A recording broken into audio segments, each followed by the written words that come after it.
signal is coming from vibration of molecule. So here, I just kind of make a cartoon. Actual motion doesn't look like this, but this is carbon-hydrogen stretching, right? So this stretching has resonance at 2040 wave number, and the signal what we are looking at is response of this side, right? CH. Every organic molecule has CH, but in our cell, right, the lipid has highest density of CH because it's very packed. So whenever you see bright signal from this CH vibration, aha, you know we have lipid. So this is great tool, right? Then I have my data, my work, and here we are doing a different way. So in previous image, they just excite one vibration. Okay, they just try a lot of different tricks to make it possible. Here, what I'm trying to do is I want to get vibration spectrum. So this sample is just mixture of polystyrene and the PET polymer. Okay, polystyrene is the styrofoam. Okay, the stuff you fill with your box for shipping, and PET is your soda bottle. Right, these two very common polymer. You mix it. All right.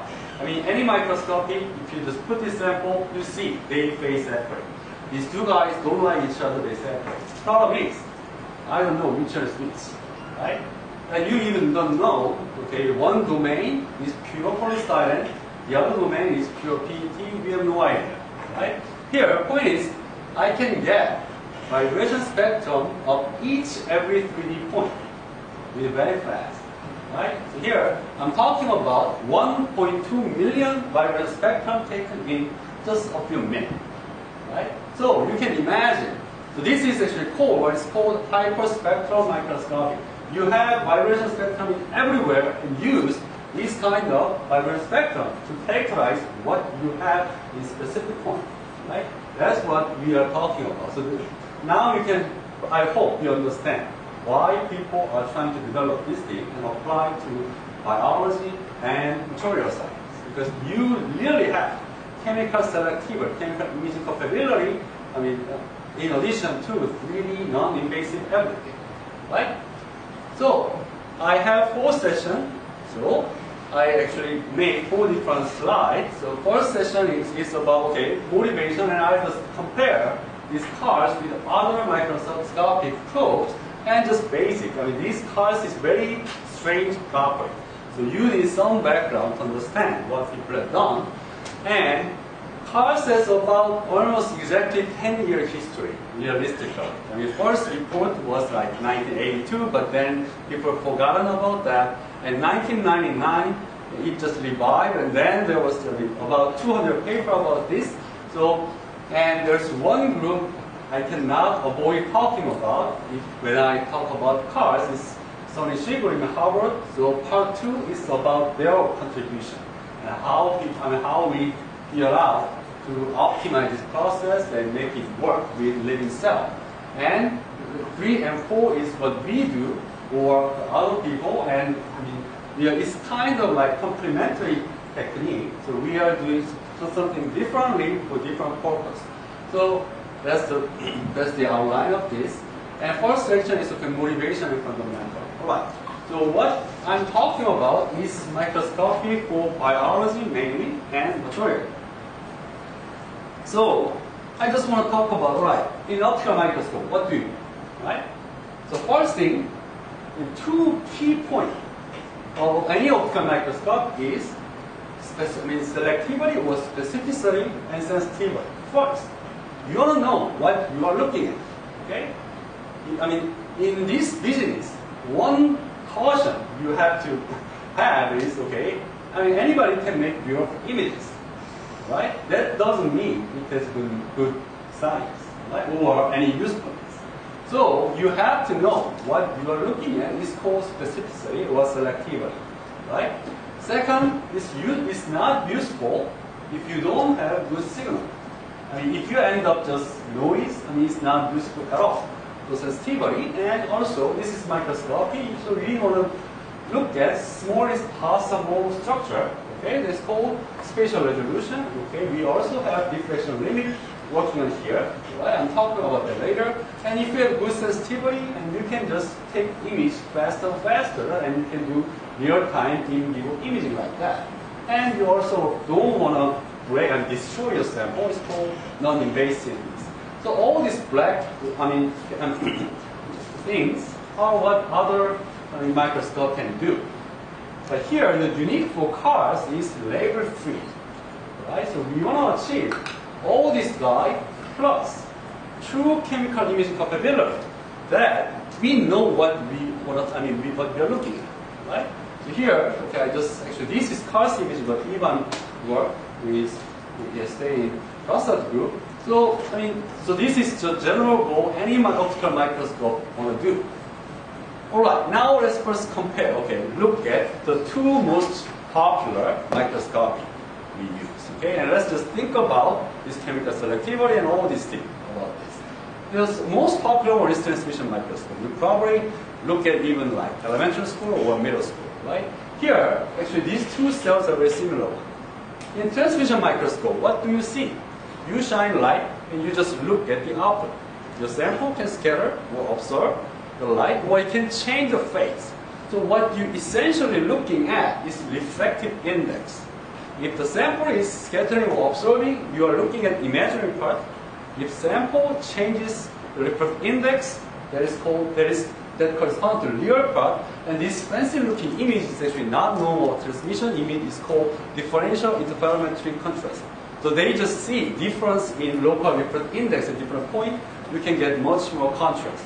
But here, the point is, you are essentially detecting refractive index at different point. Now, all right, so you don't have that much chemical information. Now you see this beautiful structure. It's black and white, right? I don't know what molecule you have, right? Now, fluorescence. Now you have great selectivity, and that's why most biology studies working with fluorescence. It's almost impossible to think about studying biology without fluorescence microscopy. Okay, here they achieve this chemical selectivity by dye, fluorescence dye. Now, you have this gray molecule called dye that you can shine light, and this dye emit different wavelengths, the signal greatly. Now this guy can specifically bind to the target molecule, right? And so here the problem, or the key point here is what you are looking at is not what you want to look at. It's like, okay, you want to see what's going on in Iraq, right? You want to go there and see by yourself. But no, I don't want to go there. So we send reporter, and we just ask the reporter, okay, what's going on? What's going on? But reporter can be, troublesome, okay? They can distort things, right? So here, so problem of fluorescent microscopy, okay, I'm not saying this is bad. Still, this is almost only one tool we can use. Problem is, okay, there are several things. First one, right, fluorescence spectrum is broad. So you cannot see more than practically 3 different chromophore at the same time. You can basically see red, green, or blue. And if you have this nice fancy deconvolution technique, then you can go maximum 4. But that's it, right? You cannot see the many different chromophore at the same time. And real problem is you need special dye, okay? Because your chemical selectivity depends on this dye's function. This dye has to just adhere to the target molecule you want to see. Otherwise, you are just looking in the wrong place, okay? And because this dye, they are mostly, if you just look at this, okay, molecule index, like dictionary of chemical, most of this dye, you will still see this is like class 2 carcinogenic, right? They are all toxic. So typically, if you just put it in this dye into living cell and wait like one day, they die. So again, because basically what I'm saying is we don't know what these dyes are doing, okay? But still, that's the only tools we use it. Okay, and another thing is, these dyes, if you just watch it, keep watching it, they bleach. They lose their fluorescence ability, right? So, okay, I'm not saying this is bad, but there are some problems. We're gonna fix it. We're gonna just avoid it. Okay. So here, all right. So let's just look. So what we want to look at first is we want to have some kind of microscopic probe that every molecule has, right? So one example is, I'm not sure you have any organic chemist among your friends. So, okay, I'm chemist. So when I was working in an undergraduate organic chemistry lab, okay, you just work like 3 or 4 days to make some product. Okay, then what are you doing after that to characterize your sample? You bring it to NMR, mass spec, some kind of spectroscopy to see what molecule you have, right? So let's look at, just open the pick and text or spectroscopy test, see what, spectroscopic tool we have for general molecule, not special molecule like that, right?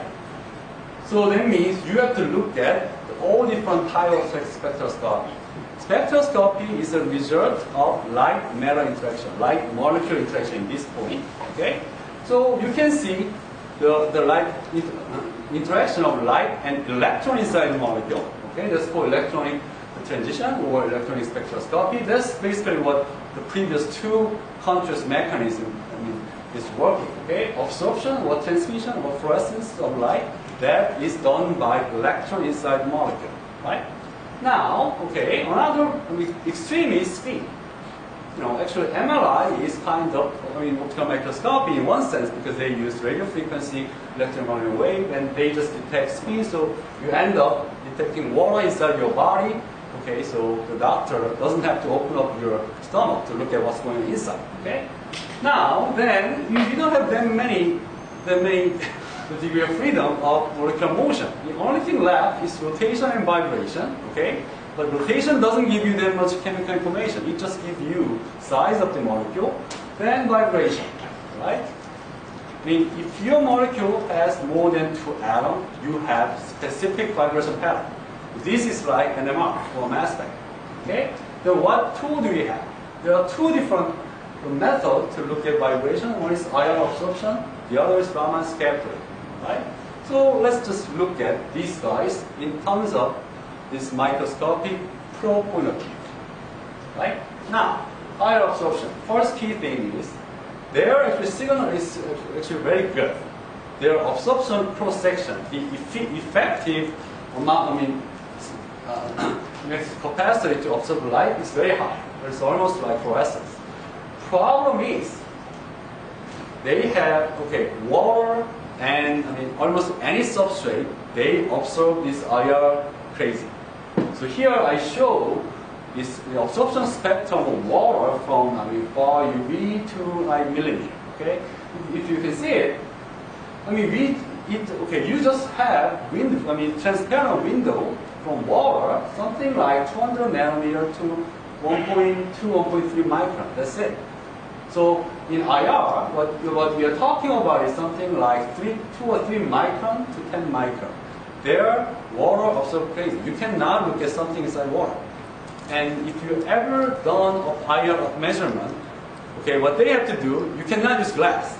So they have to use glass made out of salt, right? So you have to use some weird oil called Nuzol, mix it, and just put. And every window has to be the sodium chloride, right? That's what IR is about. All right, now, so at the end, you have great signal, but almost everything has a backup. So you end up very coarse and silvery. And again, this is diffraction limited. So IR, the wavelength is like 3 to 10 microns. So you end up like micron size spatial resolution. Which we need much better, right? We really need something like 100, 200 nanometer resolution. All right, now let's look at Raman, the other part. All right, this guy is basically vibration spectroscopy with visible light. So the spatial resolution is great. If you use 400 nanometer, you end up 200 nanometer resolution. Okay, if I use something like, typically people use around 500 nanometer and you have 250 nanometer resolution, fine. And fortunately, water, glass, most substrate, they have very weak Raman signal. There is some symmetry law that govern if, some special, symmetric molecule. If IR is huge, Raman is very small. So it just works favorably here. So it's not just, I just put 2 aspects here. If you just look at property of Raman, it's like this. Great, great, great, great. At the end, you don't have signal. What I'm saying is, problem of Raman is it has very, very, very small Raman cross section, right? But we are living in 21st century. We have great detector. These days, you can detect almost single photon, just commercially available CCD. So, okay, let's just look at what Raman microscopy is doing these days. I mean, this is about like 3 or 4 years ago. So now people are doing better than this. All right. So in Raman spectroscopy, I'm repeating this again. This is vibration spectroscopy with visible light, right? So you have something like 200 to 300 nanometer level resolution. Okay, it's intrinsically label free. Every sample is Raman active, basically, right?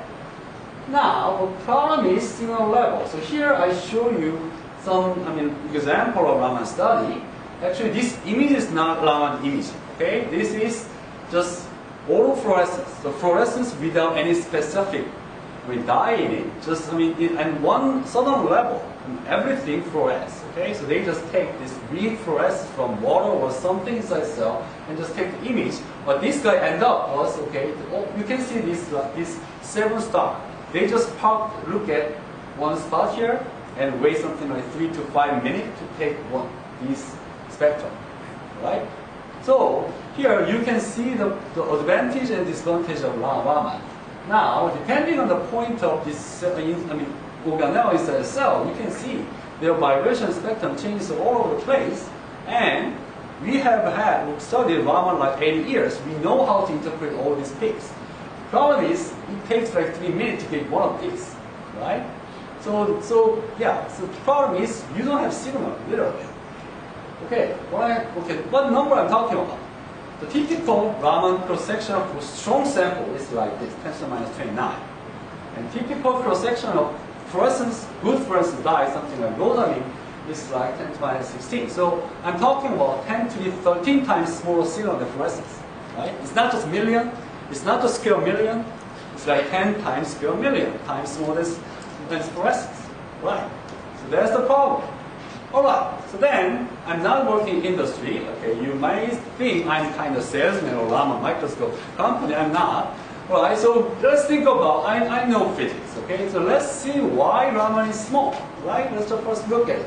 So then you have to look at. Okay, what's the mechanism to generate Raman signal? Well, it's like this. This classical picture is kind of a line, but it's a good way to start.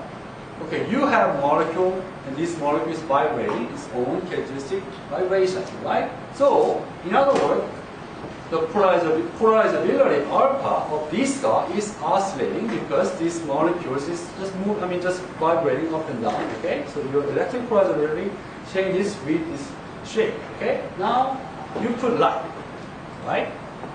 And here, and what happens is this guy can create another polarization because you just have, okay, this is the typical formula for physics is, I'm sure you guys know this, induced dipole is multiplication of polarizability and electric field. Now, initially you have oscillating polarizability.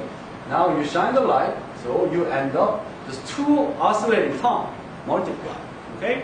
So what is, okay, if you have cosine times cosine, what do you have? You have sum of 2 cosine with sum and different frequency, right? So you have this fast oscillating dipole now oscillating with sum and different frequency between this laser frequency and vibration. So this guy emit light, and you have the signal at different frequencies. So if you shine laser at this omega 1, you have this higher and lower frequency signal, right? That's wrong. This is not the complicated. Problem is this vibration, right? Typical vibration we are talking about is like 1,000 wave number to 3,000 wave number, and room temperature KT is about 200 wave number. So if you just put in Boltzmann distribution, you basically end up molecule doesn't vibrate at room temperature, right? The problem is basically Raman process is frequency mixing between vibration and electric light. Problem is molecule doesn't vibrate. That's why Raman is so small, right? So this is classical picture why Raman is small. Raman signal is small. How can you fix it? The problem is molecule does not vibrate. Well, let's vibrate. Let's just excite to vibrate. Okay? So the problem is you can excite this vibration by just putting IR beam, but I really don't want to use IR at all, right? Because then you cannot do optical microscopy actually, right? So instead of just exciting this guy directly with IR, I use beat frequency. So what I do is, okay, you put two lasers with frequency difference matching with your vibration. So like this green and blue guy, okay? But these two guys are coherent. So if you sum up these two waves, you end up this beating frequency, beating pattern. So what I'm doing is, instead of putting just one IR beam, I just generate this IR component out of two mixed lasers, okay? Then you just excite this vibrate, okay? Now you basically just jiggle them to vibrate, so you have lots of vibration and you run, right? So this is called TARS. So you need one blue, green, two photon for excitation, and 12 for third, three without the photon. So you need three lasers to do this. It's a little more complicated, but because this vibration, excited vibration, it can reach a lot higher signal level, right? Now, so I just repeat what we talked about before, right? So in cars, what you do is you put two lasers with frequency difference matching with your vibration, and your signal is come out with the blue side, okay? So again, this is just like Raman, right? So this vibrational contrast, you don't have to prepare any sample.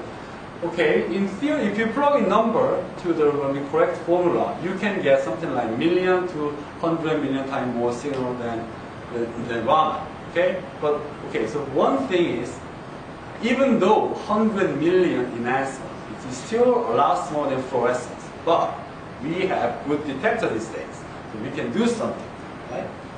Now, actually, another big benefit is this. Now your signal is in higher energy. So most background is, if they are linear process, okay, they have to obey conservation of energy, so they fall in the lower energy side. So it's relatively, background free.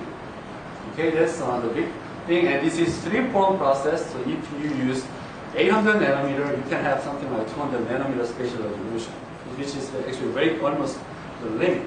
Any optical microscope, and this is 800 nanometer, so you can penetrate up to millimeter. Okay, but thing is, this process is very different from Raman or fluorescence or absorption, which you guys are familiar with. So I just kind of overview the difference and some peculiar property of these cars. In cars, is one family of coherent third-order nonlinear vibrational process. So just wrong name. I just divide and explain. Okay, coherent makes the property of cars very different, and actually will be used all these different techniques I'm going to talk about in next session. Okay, so I just leave it for the next. But third order means you need 3/4 to generate it. Okay, it's high nonlinear. So your car signal, okay, is proportional to electric field of all the 3/4. Okay, then this vibration is just like Bob. Right. First, you need special laser to do this. In other words, you need ultra-fast laser to do this Coherent microscopy. Reason is this: you need 3 photons. Okay, so that means if you use CW laser, okay, you have to increase this power a lot to get some reasonable signal here. And when you actually getting the point that you have signal, what happens is you put too much power, you basically just burn out the sample, right? So instead, if you use ultra-fast laser, what happens is, this is the typical repetition rate and pulse duration for the laser in cars. You have every pulse in 10 nanoseconds, okay? And each pulse can be, I'm using 10 femtosecond, and other people can use something up to like 10 picosecond. So most of the time, you don't have any light. And at just one point, you just huge electric field, okay? But there's enough to generate enough signal without putting too much photon in your sample. So you can get high nonlinear signal level without burning your sample. So you need some special laser. That's the first requirement. Now, I talk about coherence, okay? That makes this cars very different from other spectroscopy. And this is what I come up with. Okay. So coherent. So this is about the type of motion of many body system, right? Coherent motion. This is basically like marching of well-trained army. So okay, here I just show some well-trained army's march. This is from North Korean. Look at this guy's leg. All these guys just align exactly each other, right? So this is what we're talking about.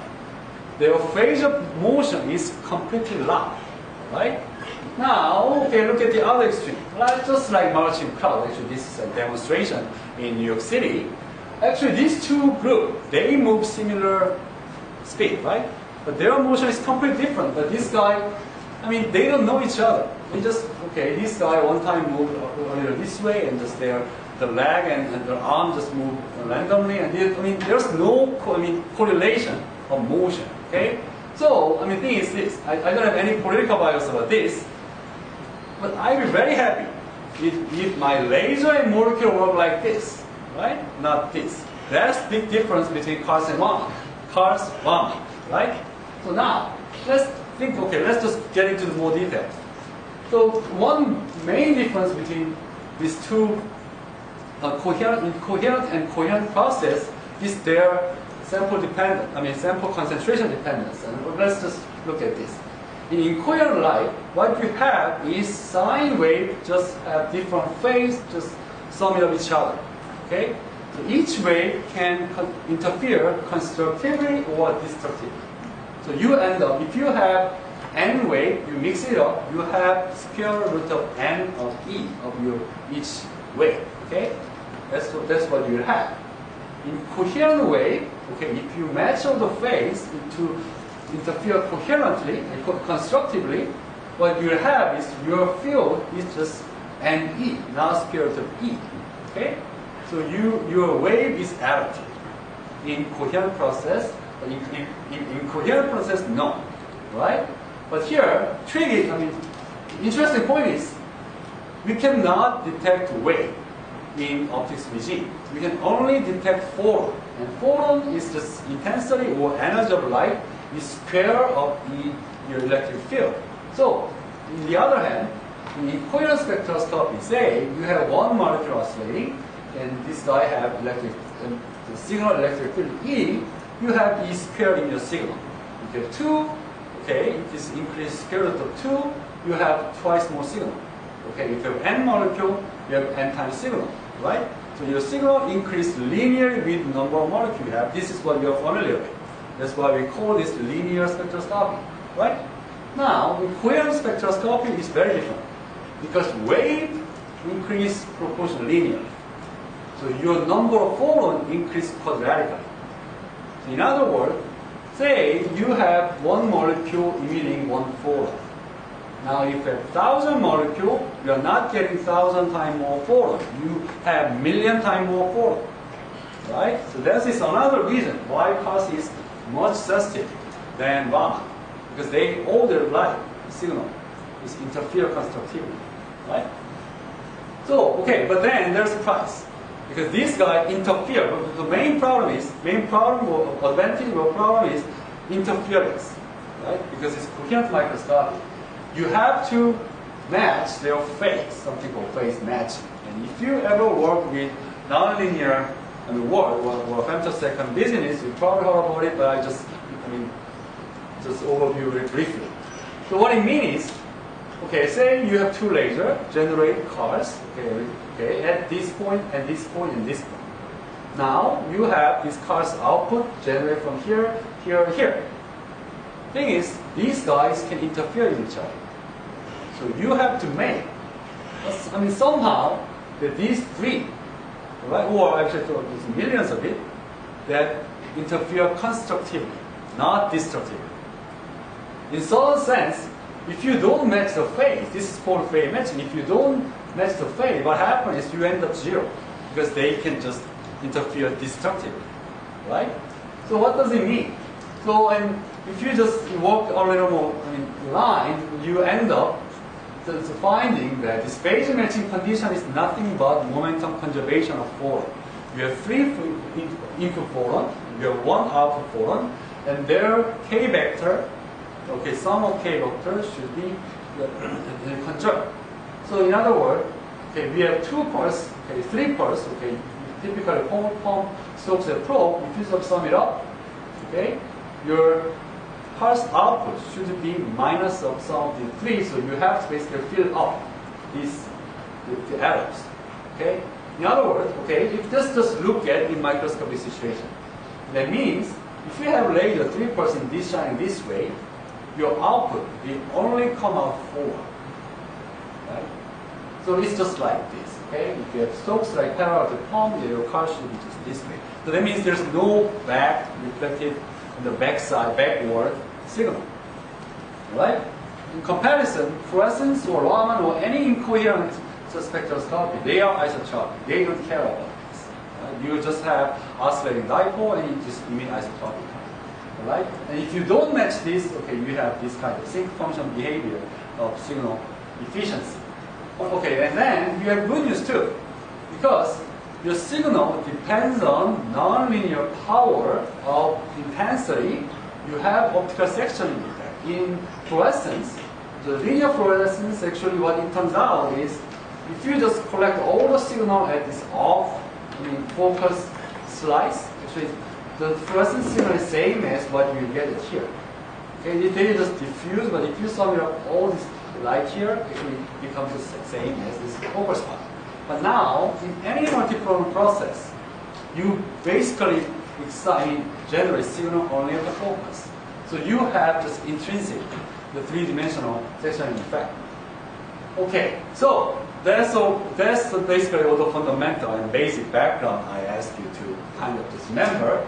So first cars actually was done by, this group in Ford company somehow, okay? Then in 1982, they used, okay, at the time they begin to have picosecond laser, but this was dye laser, so they just combine 2 lasers and shine it and just get it. But they just use conventional wisdom of phase matching, so it's not actually optical microscope. They just put this 2 beam like this, and this kind of geometry is one way to make this phase matching condition. So your 2 beam cross like this, and you detect signal at this off direction. Right? So this is first demonstration. So what you see here is a mixture of acetonitrile and octane. These 2 liquids doesn't mix with each other. When they tune that to CN stretching, they see this. And when they tune the wavelength difference to CH, they look at this. Then, okay, just one optics letter paper and go out for 17 years. Then the problem was they can only do this with pure liquid. Whenever they put any reasonable sample, it just won't out because this is visible and picosecond laser. Then later, okay, 1999, Sunny Shi group, they published one paper in PLL, alright, saying that it can be good if you do it right. So they do several different, they just do it in a little different approach. First, what they do is they really want to do microscopy. Okay, so I think they first forget about phase matching condition and just combine it collinearly, all the beam come collinearly, and just use high numerical aperture the lens, something like 1.2 or 1.4. Then they found signal is actually great.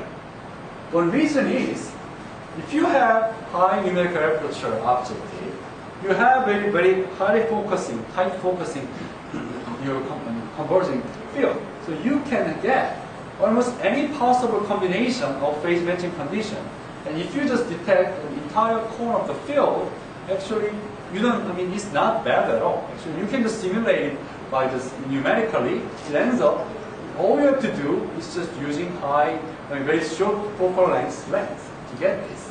But their breakthrough was near-IR laser. At 1999, now we begin to have high-sulfur laser, very popular. So this time they use 800 nanometer and 900 nanometer, so it has much less absorbing in the sample. So they can have put a lot higher power. And this is third of the process. So what it means is, if you can put 10 times more power, you have 1,000 times more signal. So that's a big advantage in cars. So they do this, and then they just look at polystyrene grid in 3D, and they look also to the cell. And remember, this cell image was like taken in hour, but they were able to publish in PRL because this is first time that true vibrational microscopy can work with cell with reasonable time. And so everybody was happy about this three-dimensional section effect. But then they just digging in, they found lots of problems. Actually, these signals are not but from vibration. That's the problem they found. And so here I introduce our public enemy number 1 in Carl's physics. So it's called non-resonant background signal. Right? So non-resonant, what it means is, okay, typically you tune these two laser matching the frequency difference to specific vibration. Say you're not there, you don't have vibration in your two-way laser. Okay, so you shouldn't have any signal. But if you do it, you have lots of signal. So they just simply call non-resonant signal, non-resonant background. This is the biggest problem. Okay, first of all, what is this? This is electronic response. So we want to look at vibrational response, but this is electronic response. Of course, it doesn't have direct electronic transition, so it's like off resonance electric four-way mixing signal, just like cars without vibration resonance, right? And if you have the electric state around here, and this guy can be dramatically enhanced, okay? But most of the cells doesn't have the problem. The real problem is this. It interferes. It's also coherent, and it interferes with your vibration signal. That's what I already talked about. So, what I can tell you is this. Over 10 years, we have more than 200 papers in this Carl's field, just about Carl's development. More than, I'm almost sure 95% is about this guy. More than 95% out of 200 papers in this field about how to deal with this guy, right? And good news is now it's over. We can do it. So rest of the talk is about how to do it. So okay, so let's look at this problem of interference. Right. This actually the problem is your vibrational line shape. Okay, so you have vibrational signal, and your signal is in the form of wave, so you can interfere with each other. It's coherent. Now, if you solve this driven harmonic oscillator, the equation of Newtonian equation, you end up this kind of frequency dependence called Lorentzian line shape function. These guys are this function is complex function. You can see this I, right? This complex function, right? If you just plot real and imaginary part of this guy, it looks like this. In Raman, somehow this scattering process detects imaginary part of this guy, right? But real part looks like this. It doesn't look like Vibrational Spectral. Problem is, if you don't have background, you will just get amplitude scale of this one, and it looks like imaginary. Fine. Problem is, you have this additional non-resonant background. This guy, right, is very pretty. This guy is flat. Right? It doesn't have a resonance. You have same amount everywhere, and it's weird. Problem is, what you detect is some of these two wave and square root of it. The square of it. So you have this interference term, and it looks like real part. That means what you detect looks like this, not like that. Right? You may think, okay, we know this shape, and okay, you can kind of see where they resonate. The problem is this. This is actually Carl's spectrum of ATP, relatively simple biological molecule. What you see is something like this, right? The Raman spectrum looks like this. Okay, think about analyzing this inside others. Okay, impossible. And they can actually reconstruct this because they know spectrum of this kind. So basically, you can fit it out to get this, get what you want, imaginary part. But if you don't know what you're looking at, not easy. These days, some mathematicians, they introduce some special method called maximum entropy method, so people can do it. But still, I don't believe any fit. You just want something like this, but what you get is this. So that's the problem. And so actually, this is the end of my first session. So what I want to talk about is how people handle this non-resonant signal issue. But you have actually many degrees of freedom. Now you have free pulses. There's variety of change you can do in your setup. So I know more than 10 different acronym of different colors, and actually I make two. So I'm one of these criminals to make this field very fuzzy. So this is topic of section 2 and 3. Thank you. Other questions? Questions? Okay, if not, then we'll meet after 10 or 15 minutes break.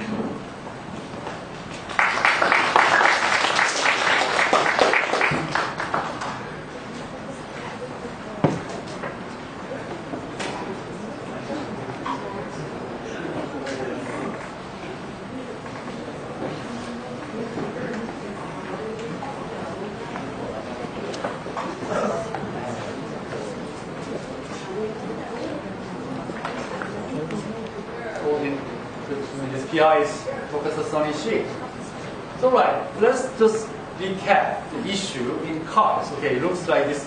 We have this very promising great signal for cars. Problem is, it also always accompanies something called nonlinear background. And the real problem is this guy interferes. So you want to see something like this, but even if you have flat background, you end up something like this. And with crowded vibration, basically it cannot interfere. Alright, so first thing you can adjust, but cars is free-form process and you have, ultrafast laser, there are many degrees of freedom to change, optimize. First thing they look at is pulse duration, right? Now, ultrafast laser typically refer to something like 10 femtosecond to 10 picosecond. So there is a choice of bandwidth or time duration of your pulse. So first thing you want to look at is what's the best. Here I just write the draw. This energy schematic. A car's process, again, I repeat, you just excite this vibration by beating frequency of these two pulses, and you just Raman scattering this vibration with third pulse, and you get cars like here. Typically, this pump and probe are from the same laser. So you just actually need just two different colors. Okay. Let's look at the spectrum of laser and Raman in frequency domain. Okay, so we all know there's a fundamental law called Heisenberg's uncertainty principle. So if you have some phenomena or time profile, it's very short. In energy side, in this business, frequency side is very broad. Or if you have very sharp feature in frequency domain, that means your time profile is very long. Okay. Here I just give you a number. If you have laser with bandwidth 10 nanometer, it's about 100 femtosecond if you have Gaussian version. Right? If you have something like 5 wave number, which is Raman bandwidth, typical Raman line width, you have about 3 or 4 picosecond. So we have lots of degree of freedom to choose it. And the thing is, just for spectral resolution, you want to excite just one vibration with your laser. And you better use just picosecond laser matching their bandwidth to your Raman transition. Okay, so first thing they do was just set it up, this experiment, with picosecond laser. Actually, that was the big problem technically in old days. So, but here, there's some other aspect I want to talk about because it become very important in my experiment. One is, cars is again 2 steps. One is vibration excitation and then scattering step. Let's look at the difference between picosecond and femtosecond in these 2 steps. First, excitation step, right? If you have a picosecond laser, what we'll have is 2 laser pulse pair matching with vibration, and everything is just we match every photon pair matching your vibration frequency. Okay, so this is great. Now, what about femtosecond? Now, instead of this narrow bandwidth, you have broad, like Gaussian or whatever shape. Okay, what will be the efficiency of excitation and vibration at the same omega in this case? You may think, this case, you have less efficiency to excite vibration at the same frequency with this broadband. Answer is no. If you have, but basically what happens, to excite this guy, you can choose this blue pair, black pair, red pair. So if you have same power in the pump, okay, so I mean, as long as the bandwidth of these two laser pulses are same, you can create same amount of vibration at single frequency. Actually, here, not just this vibration, they can excite other vibrations too, right? Now, but the problem is, I mean, the real benefit is the probe scattering step. So once you have vibration, it's basically just Raman. If you have broadband probe pulse, that means you are doing Raman with broadband, so you end up convolution of your Raman signal with a very broadband. So you end up something like this. Okay? So you need narrow frequency, narrow bandwidth of your third pulse to get spectrally resolved response. Right? Okay, this is vibrational signal. Alright, we know. Alright. Picosecond is great. What about our enemy? Non-resonant signal. Non-resonant signal means it does not have any specific resonance structure. So your signal will just depends on how much power and intensity you will get at certain time. So your dipole, okay, of this non-resonant signal will be just like multiplication of 3 pulse electric field. So if you have short pulse, femtosecond, you have field like this, you can multiply it with 3, you have huge signal. If you have picosecond, this guy is much less. So in other words, your non-resonant signal strength depends on your pulse duration, non-linear. So you are in much better situation than if you use picosecond laser. So that means if you just plug in and just do simulation, what happens is, so here x-axis is pulse duration. And it's a spectral width. So this is picosecond, femtosecond. Actually, resonance signal actually keep increasing if you have the shorter pulse, shorter and shorter pulse, but it kind of plateau. But non-resonant signal increase highly non-linear way. So the ratio is like this, and optimum is about here, right? And spectral resolution, I mean, it's obvious that you better use narrow bandwidth. So here, okay, you better use picosecond laser. But there's another benefit of picosecond. Okay, so I just repeat, I mean, just summarize here. You can reduce non-resonant signal greatly if you use picosecond laser, and you can selectively detect one vibration because we now have narrow bandwidth. And vibrational signal is still kind of optimal, up to like 5 picosecond. Another benefit is nonlinear photodamage.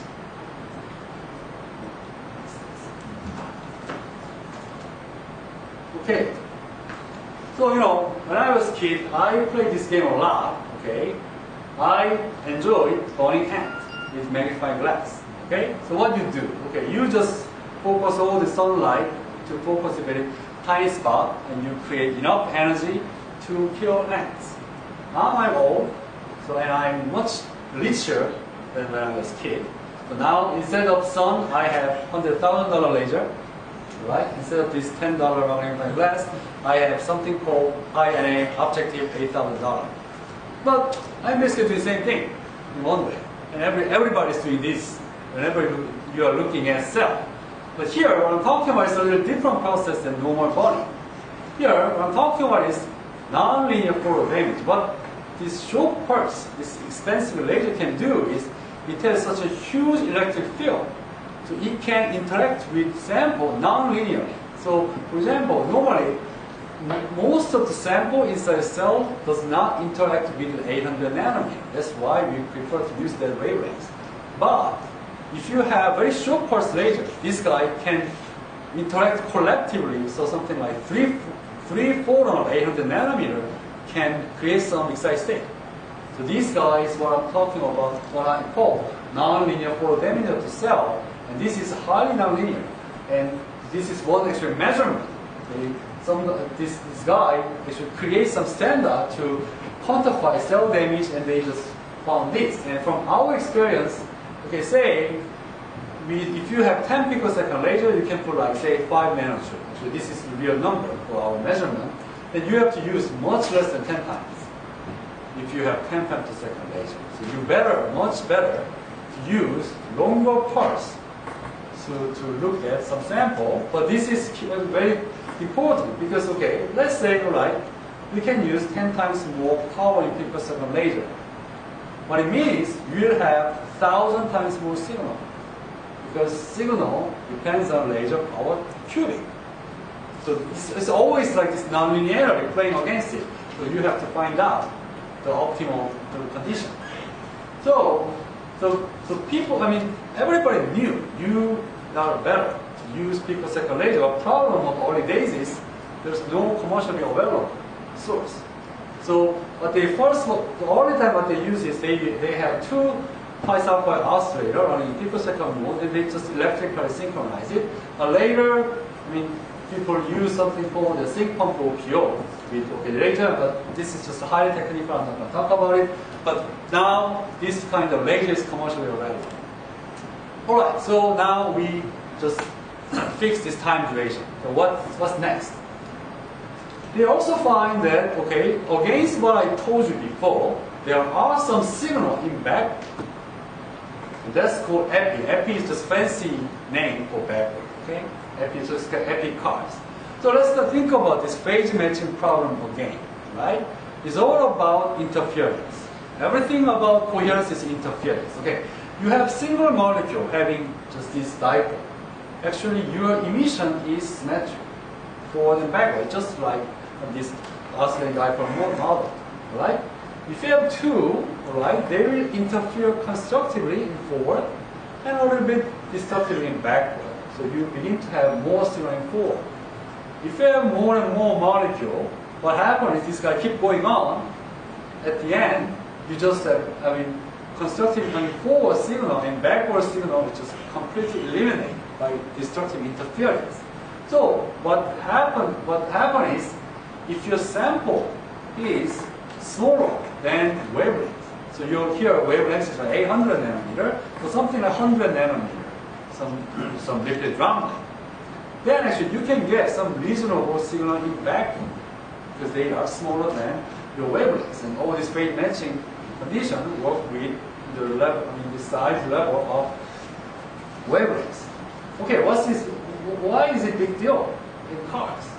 Thing is, most of the nonlinear signal is coming out of water. Because in biology, you want to put your sample inside water. This water can create this huge background, but they are solid, they are bulk. So they are just like this. You don't have 100 nanometer thin water. Your sample is completely filled with water. So this background for water is always going forward. But if your sample of your interest can be very small. In that case, if you detect backward, you can be like background free from solvent. But so that's what this guy can figure it out, and they just do simulations. So if you have the sample something like 100 nanometer, your distribution of forward backward looks like this, but if you have like 3 times larger, your sample is 3 times larger than your wavelengths, basically you end up just forward signal only. And it also depends on shape of the sample. So this is the image that they got in 2002.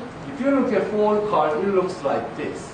So you will see why people in this business working so hard to beat these nonlinear signals. So here, it's just water. But you get basically similar signal in some this lipid nucleus or lipid drumlet. So when they do in epi, just get backward, basically all this nonlinear signal from media is just eliminated by the phase matching condition, so you get this. The problem is, inherently, epi signal is weak. Okay? So for sample like membrane or a small particle, it can be same. But something like 1 micron size lipid drumlet, this guy is very small, something like 100 or 1,000 times smaller. So it's inherently weak, but you can remove the background, the nonlinear background, but still, nonlinear signal background from sample is not eliminated. It's now 100% pure. But later, what they found is this guy just keep plug in some sample they got from medical school. They realized in tissue sample, actually this signal can be very good. And if you want to look at something like tissue, the image I showed you at the beginning of the slide, epi is the only way. You can just look at this front side because this guy is not transparent, right? But in this case, what they found is what you detect is just scattered forward signal. back way. And this is actually very good. So this is a great way to look at the tissue sample. Alright, then they also find that there's some polarization, magic polarization angle to kill nonlinear signal from water. And I'm not going to go into detail, but basically if you just put pump and Stokes light, say for 1.6 degree and detect that like this, then you can remove the water background. And they show, okay, this normal cars and you end up something like this. Okay, then, so this is kind of early days. And later, they just become more sophisticated. Okay, let's just look at these quantities more in detail. Our one is signal, resonant cars, this is dipole, that is complex function, okay? And your background is real function and flat.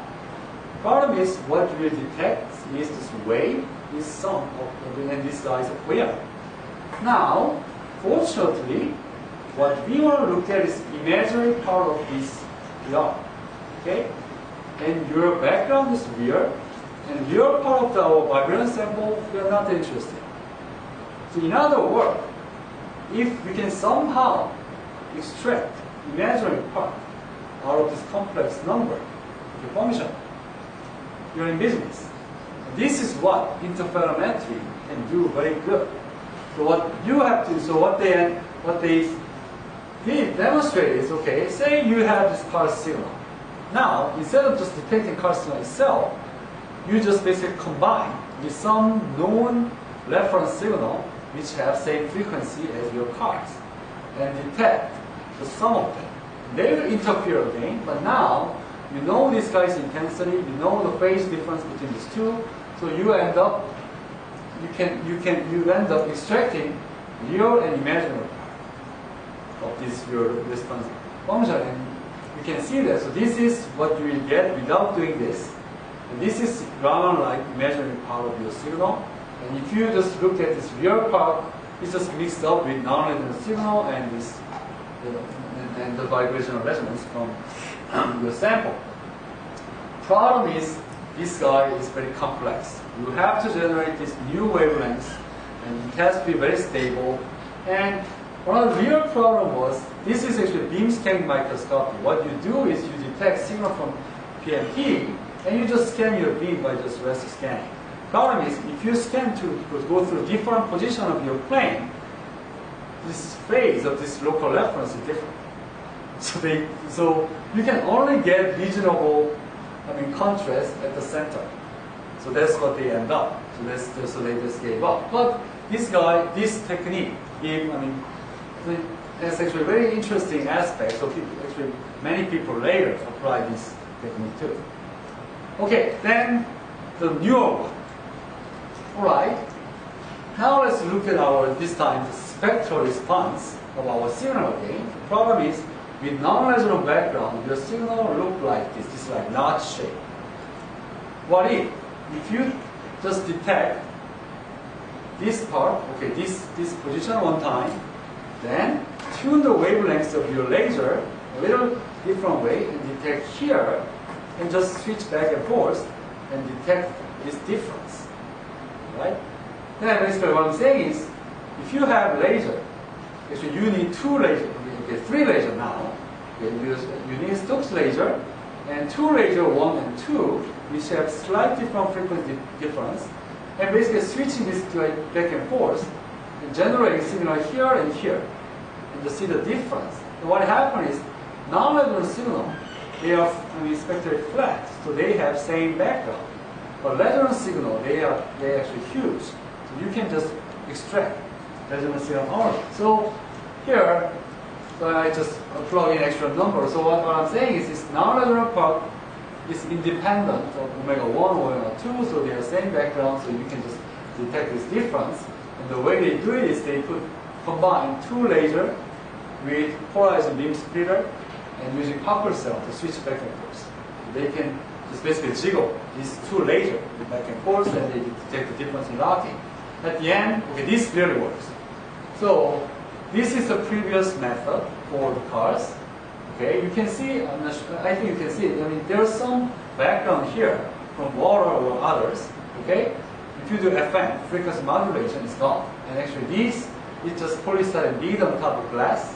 They just show this right side is cross section of this line. And you can see all this background is gone. And another advantage of this guy is you can actually eliminate laser fluctuation. Because this is a typical example of heterodyning. So you are just modulating very fast. So you eliminate noise slower than your modulation. So I'm not going to talk detail about that. So they say you can get much higher sensitivity. Alright, problem is again complexity and this laser. So think about what you need. You need two lasers, okay, something like 800 nanometer, 801 nanometer, and you have to switch these two guys very fast. First question is how fast you will go.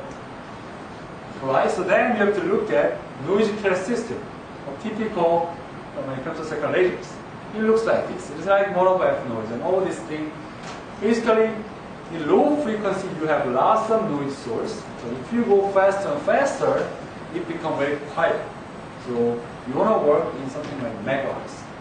But problem is this kind of laser is non-existent. I know they spent 2 years, hired 2 postdocs to make this kind of thing, publish 2 papers, end of story. So yeah, that's it.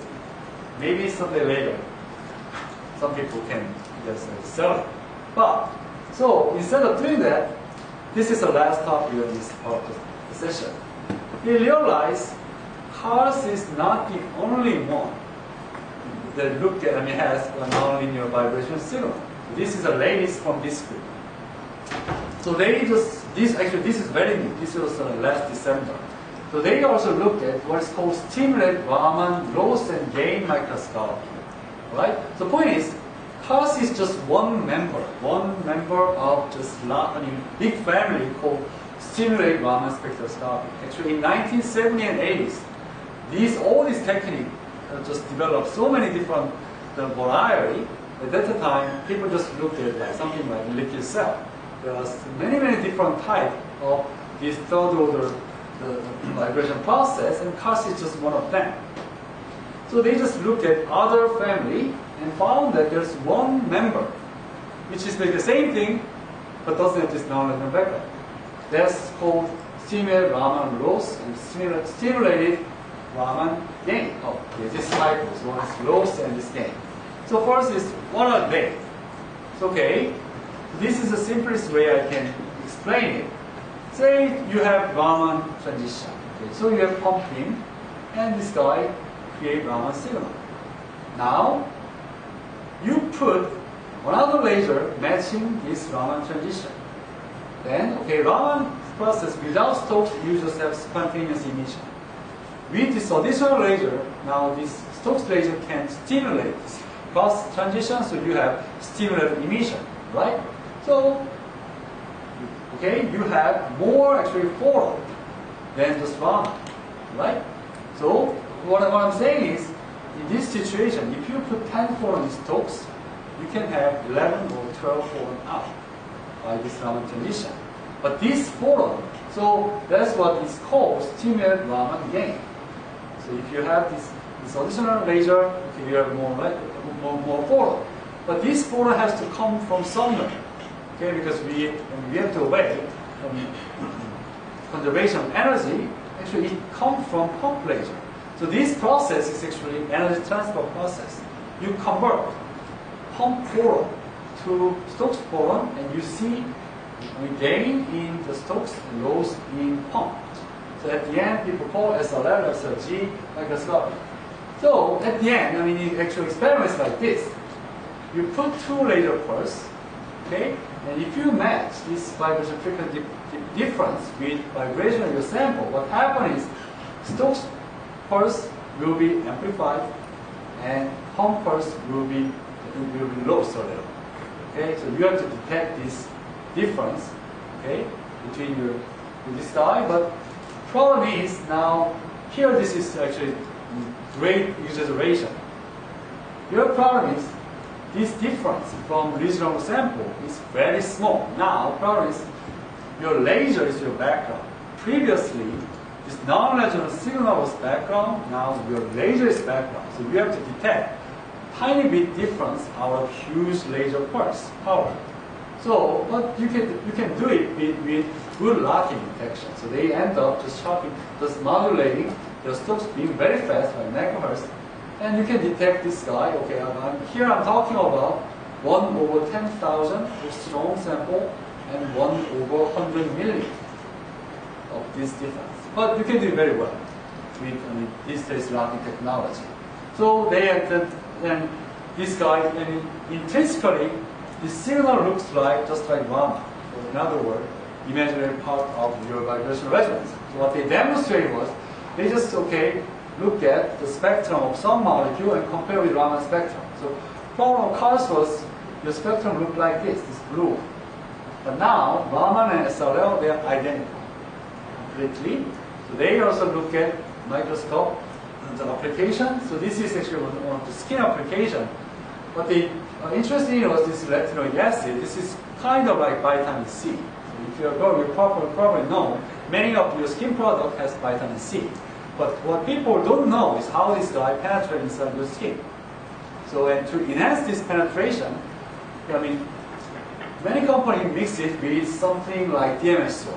So if you mix some other solvent, it can actually help to penetrate this drug or something into skin. But we have no idea this actually work or not. So answer was no, it doesn't work that well. This image is the proof of it. So they mix DMSO and retinoic acid and put into mouse skin. And if you look at this vertical image, DMSO penetrates very deep, but retinoic acid is only hang around at the surface, right? And they can do this because now they can see this DMSO peak and retinoic acid peak very separately, and they don't have any background, right? So at the end, they tried many different type of thing. And first they tried to also optimize pulse duration and look at the direction of the detection and polarization, and also try interferometry and frequency modulation. So all these things actually use some specific property of this coherent process. And then later they just look at different family member of this similar Raman spectroscopy, and they finally get one that doesn't have this background issue. That's the story now. And I don't know what they are doing now. So that's the end of this part of the talk. And for tomorrow, I'm going to talk about still this methodless problem, which I'll talk later. And there's other way of doing parts. This time we are talking about parts with 10 femtosecond laser. And there is tomorrow. Thank you. Are there questions?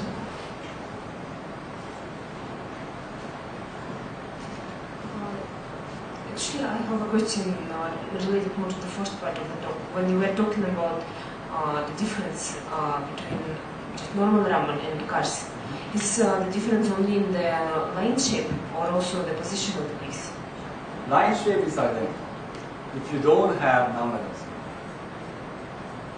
Position is identical. In selection rule, in symmetric rule, line shape, they are identical. That's why we are interested in cars. Because we have this Raman database. Then, but there were two different spectra. I mean, you were showing one for. Oh, okay. That's because you have nonlinear signal. If you don't have nonlinear signal, Raman spectrum and Hall spectrum is identical. But with nonlinear signal, no. That's why everybody is trying to just remove it or get Raman-like spectrum shape out of this. Okay, that's what I will talk about tomorrow. That's what I'm doing. But isn't it always linear in cars? But isn't it always non-linear in cars? Non-linear. But line shape is. I mean, it does not depend on your nonlinearity. I mean, you can prove it. I mean, so my answer is the same. Okay. More questions? I have a question. So the polarized detection can be used for the improvement of signal to noise ratio. Right. And However, if you use high numerical aperture objectives, Yeah, sure. you usually depolarize light a little bit, and also, you know, you might have some mismatch of refractive index in the sample itself, at the sample interfaces. So I was wondering if this might be also a way of introducing some artifacts because of this polarization dependence. You're correct. That's why they give up. Yeah. So I mean, okay, this is a good point. Okay, things. That's actually why I also don't like to use any polarization in my sample too. If you use polarization, okay, I mean something like liquid crystal may be okay because you can control very nicely. But if you put polarizer with cell, no. Yeah. Then actually, yeah. So what happens if you even if you're homogeneous sample, and if you shine the light just collinearly to your objective, at the center it works great. But if you just tilt, no. So yeah, again, it just works at the center of your field. Okay, more questions? So it means the lasers you are using, these are not polarized lasers. No? There is any issue related with No, what I'm saying is, okay, when you detect it, don't polarize. Okay, means whenever you talk about the coherence of the two lasers, then you are taking polarization. You have to into make the consideration. polarization matching. That's Okay. where you get high signal. Okay, thank you. I mean, the thing is here, what they're trying to do is they're trying to completely remove this nonlinear signal. So, I mean, anytime you leak something, you're in trouble. More questions? So with regards to the effect of fluctuations, or with regards to effect of fluctuations in laser, you had this Fluctuation of laser. up So- to 10 megahertz. So is phase envelope stabilization, or what is the role of phase envelope stabilization? Piezo stabilization doesn't. So you're talking about early setup or No, later setup? That particular setup. So if you one? go back to yes, Here. that's like Right, okay, this okay. one or the next one. So what they're talking about is this. Okay, intrinsically, this is the serial process. What you do is you generate signal at just one spot, detect PMT, and you just scan it, right? So anytime your sample or your laser fluctuate, you will get some fluctuation noise from it. That's what I'm talking about. With sample fluctuation, there's nothing you can do. Only way to remove it is just moving fast. But laser fluctuation, you can. No, I wasn't talking about sample piezo sample stabilization, phase envelope. So Oh, okay. Phase envelope doesn't matter because what happens is, phase envelope. Okay, because if you just two pulse, phase envelope doesn't matter because you use two electric field for one pulse, and they can basically cancel out this phase fluctuation. So here, what they're talking about is intensity fluctuation. So yeah, so all you have to do is match this time delay. Okay, something like 10 femtosecond, and you have great signal. Yeah, somehow this phase matching just cancel out. The phase. More questions?